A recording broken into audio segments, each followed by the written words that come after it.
they compromised people. And it's been going on forever. Yeah, Forever, dude. It's got to be going on right now still. 100%, but they're still doing it right now, today. The fear of, we talked about this yesterday with Roger Avery, the fear of these like literally demonic human beings that are running the world and don't give a about human lives. Everybody wants to thank God that's not happening now. But then when you realize like that might have been happening now. Then Joe Rogan came across something in those files that, by his own account, changed the way he saw the entire story. Not just Epstein as a person, not just the people around him, but the unsettling possibility that the system built around him went far beyond one man. Is there a Jeffrey Epstein right now that we don't know about? Millions of pages. The island was gone, but the questions never left. The parties, the access, the silence, the recordings people keep talking about, all of it seemed to point towards something much bigger. And that is the part many believe has still never been fully connected. Let's go back to the moment this story blew open again. January 30th, 2026, the Department of Justice released what was described as the largest document dump in the Epstein case so far. More than 3 million pages, around 180,000 images, and roughly 2,000 videos were pushed into public view. People immediately started hunting for the same answers. Who flew on the plane? Who visited the island? Who was in the room? And deep inside that mountain of material, one name surfaced that set the internet on fire: Joe Rogan. People rushed to conclusions. Rogan, however, addressed it directly, and what he said matters, because it explains why these files triggered such a strong reaction. Huh? Yeah, I'm in the files for not going, because Jeffrey Epstein was trying to meet with me. Oh, I did see that. Yeah, and I was like, what? I'm like, no thanks. Yeah. Aren't you glad? Yeah, but I would have never went anyway. It's like, it's not even a possibility that I would ever went. But especially after I Googled him. I was like, what the are you talking about? He said he turned it down. Back in 2017, one of Rogan's podcast guests, physicist Lawrence Krauss, reportedly told him Epstein wanted an introduction. Rogan says he looked up the name, saw the 2008 conviction involving a minor, and shut it down immediately. One search, one instinct. And according to Rogan, that was enough to keep his distance for the right reason. But while going through those documents to confirm his own account, he says he found something far more disturbing. Something that, in his view, had far less to do with him personally and far more to do with the machine surrounding Epstein. His reaction was not relief. It was alarm, because what he believed he was seeing was not just a list of names, but a structure, a system that may have existed long before Epstein and, in many people's eyes, may not have ended with him. That is the part critics say never gets fully investigated. Every new document release, every hearing, every challenge to redactions pulls the conversation back to the same place. Jeffrey Epstein did this. Jeffrey Epstein ran that. Jeffrey Epstein is dead.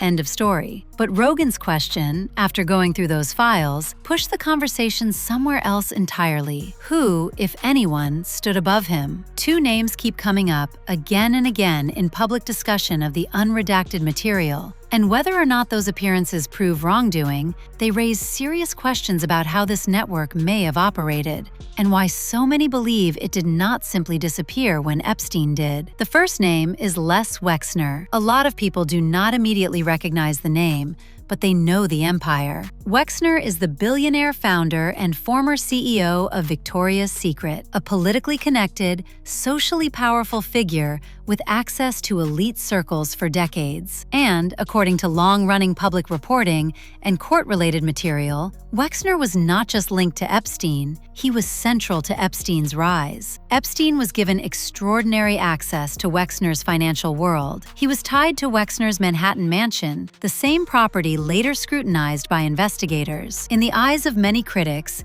Epstein did not build his access alone.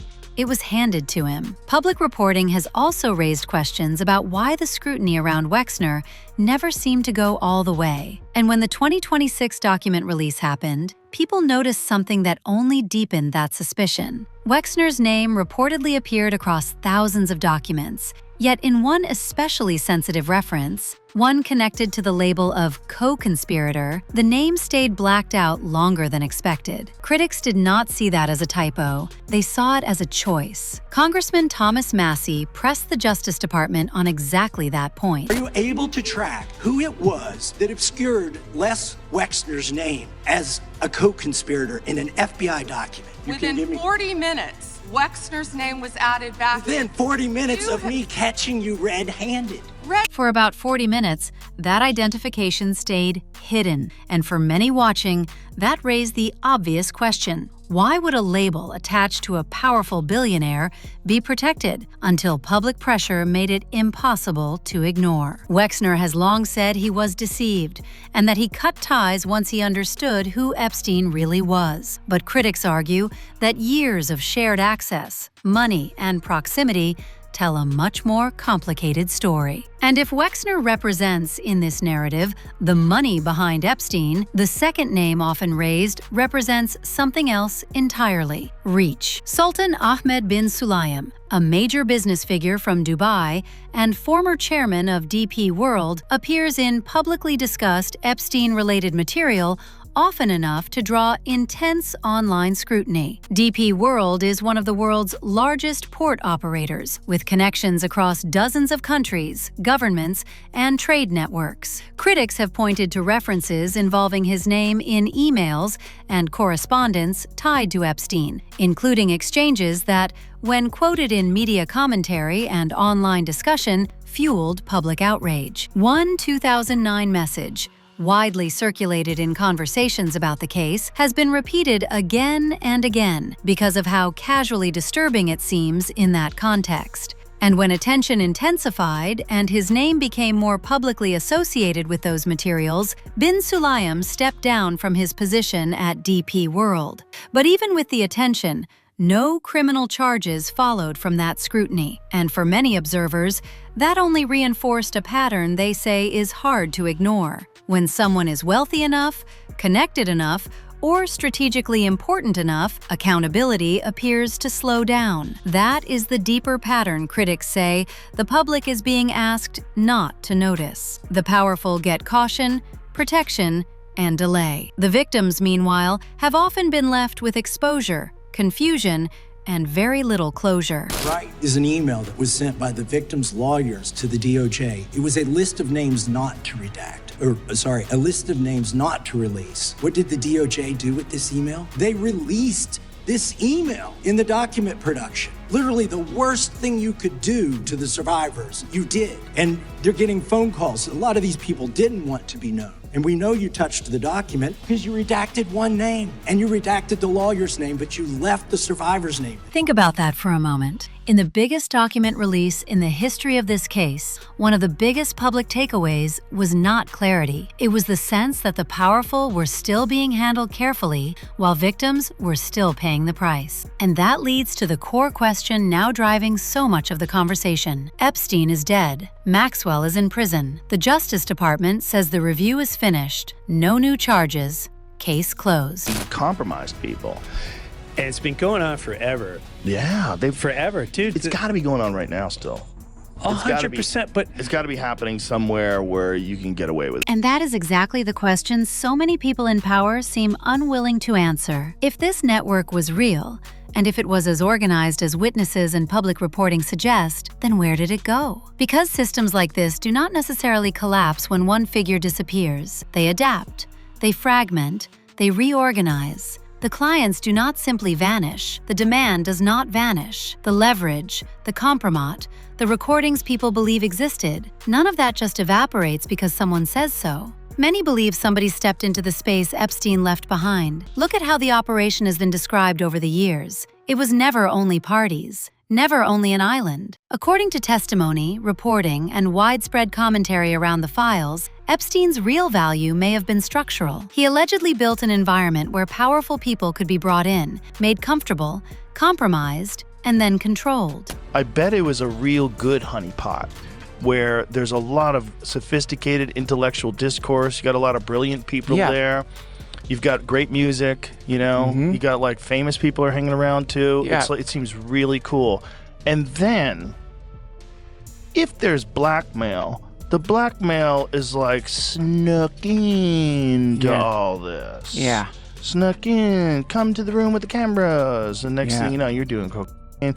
That is the blueprint, and blueprints can be copied. The model did not require Epstein to stay at the center forever. It required money, access, international movement, and political protection. Critics point to exactly those ingredients: the financial backing people associate with figures like Wexner, the global connections linked in public discussion to figures like bin Sulayem, and the institutional silence that seemed to shield the story from full exposure for years. In that view, all that would be needed is a new face, a new venue, a new network. And for those who believe that transition already happened, the evidence is not only in what was revealed, it is also in what stayed unsaid. Look at who never testified. Look at who stayed silent after Epstein died. Look at how many victims said publicly that their fear did not end with one dead man, but extended to the people around him, the people they believed still had power. That fear is what keeps this story alive. Virginia Giuffre, the most prominent victim of the late convicted pedophile Jeffrey Epstein, her own life on Thursday. This is just weeks after she made headlines for saying that she had days to live after she claimed to have been hit by a bus. For many following the case, the most chilling part has never been the headlines. It is the feeling that key witnesses, key testimony, key records, and key names never made it to the public in full. To those observers, that is not coincidence. It is a warning. The reason many believe this kind of operation could continue is because the culture that protected it was never limited to one island or one individual. Rogan, in his own way, touched on that larger idea. Some people get intoxicated by being in a circle of rich and powerful people, even if they're not, like, they don't even have any ambitions of being one of those people. They just want to be around them. They want to be around. That intoxication, social, financial, sexual, reputational, may be the real weapon. It is how powerful people stop asking questions. It is how celebrities end up in compromising spaces without wanting to know too much. It is how rooms become normal that should never have been normal. And that is why comments from people near elite culture have resonated so strongly. Terrence Howard, for example, spoke in a way that suggested these gatherings had become normalized in certain circles. When I would hear about Chris Tucker and people hopping on the plane to go there, I didn't know that Epstein was, the bad guy that he is now, but I was like, damn, I would love to go. I didn't know what was happening. No one talked about Epstein. No, nobody. Harvey they did, but not Epstein. They didn't talk about Epstein. I didn't know.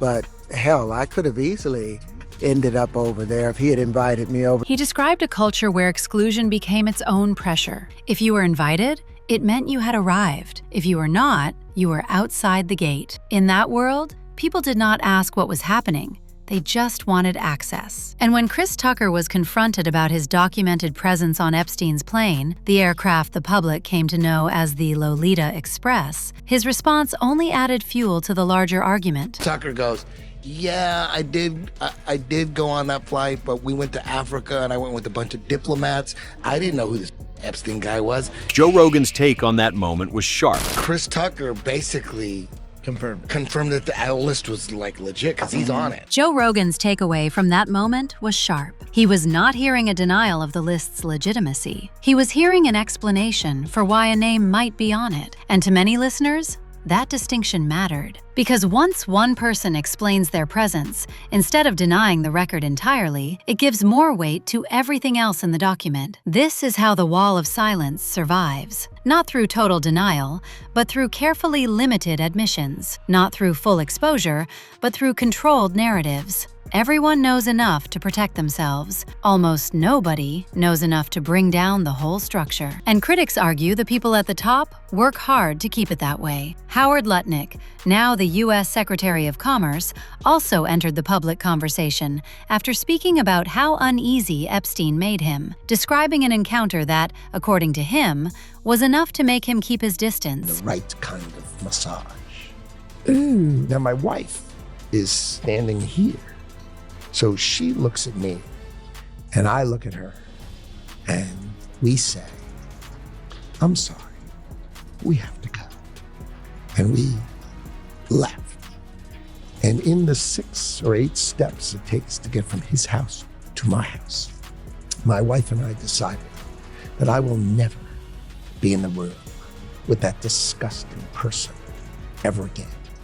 So I was never in the room with him socially, for business, or even philanthropy. That guy was there, I wasn't going. It was a powerful statement, but later reported communications raised fresh questions, including whether his relationship with Epstein was more complicated than the public had been led to believe. In the eyes of critics, that contradiction reflects the same pattern seen over and over in this case: public discomfort on camera, private proximity off camera. And yet, despite all of it, the official position stayed the same: review closed, no new charges. Here is another part of the wider cultural picture that many people refuse to ignore. In 2023, the film Sound of Freedom was released, based on the story of Tim Ballard, a former Homeland Security agent involved in anti-trafficking work. The film had a relatively modest budget, then exploded at the box office. But before that success, it reportedly sat unreleased for years